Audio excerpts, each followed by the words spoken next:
अस्सलाम वालेकुम नाज़रीन, आऊं आहियां अनवर अली सोलंकी ऐं अवां ॾिसी रहिया आहियो Sindh issues news TV.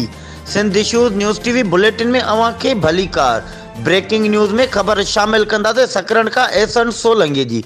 Sakrand भरिसां माड़ी जलबाणी थाणे जी हद जुड़ियो। केटीअ में जवाबदार अली गुल सोलंकीअ पंहिंजी नौजवान भेण बेनज़ीर सोलंकीअ खे गोलियूं हणी क़तल करे छॾियो।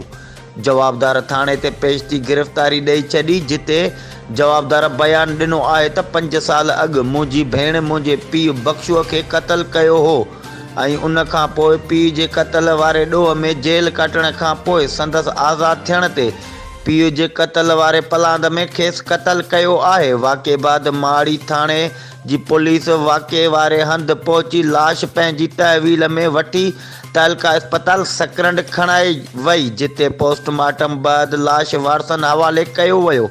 ही हुयूं हिन वक़्त ताईं जूं अपडेट्स। वधीक ख़बरुनि ऐं अपडेट्स जे लाइ ॾिसंदा रहो सिंध इशूज़ न्यूज़ टीवी।